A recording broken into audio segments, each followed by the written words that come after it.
Good Monday afternoon, everybody. My name is Eli Robinson. I'm the Chief Trivia Officer here at Water Cooler Trivia, coming to you live for our weekly trivia review, a February Familiarity, a little mystery round here this week.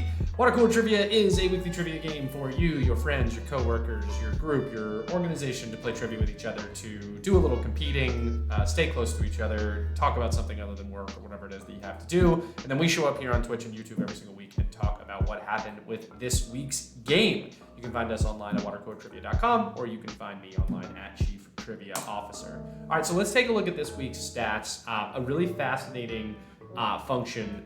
We have had weeks before where the most common the most common score was a 10. However, most of the time that the most common score is a 10, it's like 60 to 70% of people got a perfect score. So this week, basically what we saw is that for a certain subsection of people, they found the game to be very straightforward and easy, which is interesting.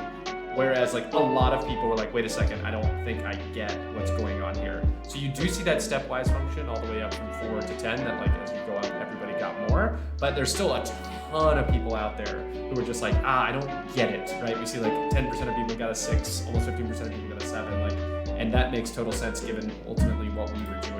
So let's take a look at the introduction. Hey there, Gumshoes. We could use your help solving this week's mystery round. The two color-eyed gentlemen stock photo looking at us through a magnifying glass. You'll need to answer questions 1 through 9 and then help us figure out how they're all connected in question number 10. Happy hunting. So we'll get to the mystery round here in a second.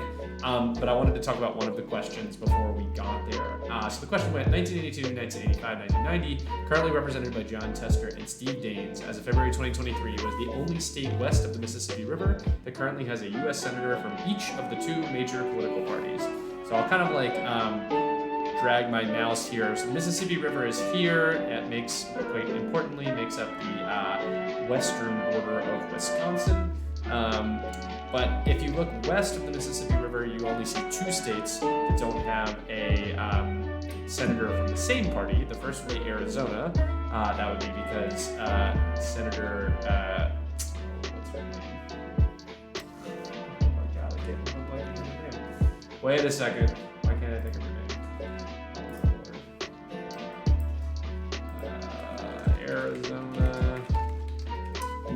Kristen Sinema, yes, recently dropped the Democratic Party, told them to become independent. And then you see the state of Montana.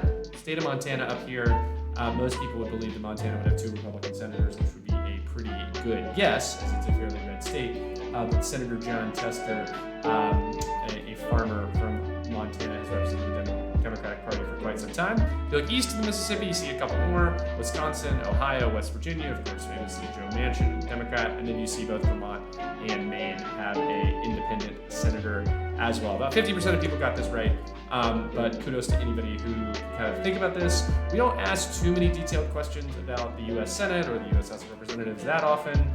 Ultimately, for those who know it, and for the other people that don't really care. But this one was one that was quite fun, and I think that some people probably enjoyed.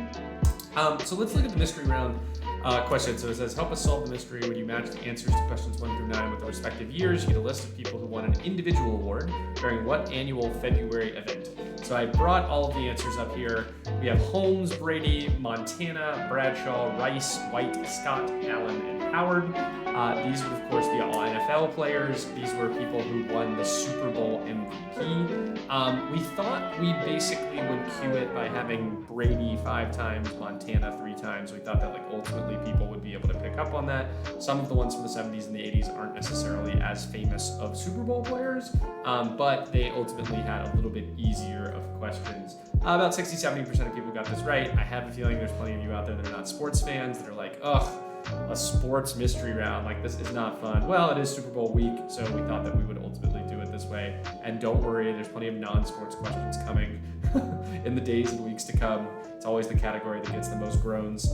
So yeah, as you can see, a number of people picked up on it, or ultimately are football fans and were able to figure it out, where I think a lot of other people struggled with it. It's like I didn't really quote unquote get it, which totally makes sense. Once again, I'm Eli Robinson. I'm the Chief Trivia Officer here at Water Cooler Trivia. We're back next week with a President's Day game, but otherwise, keep on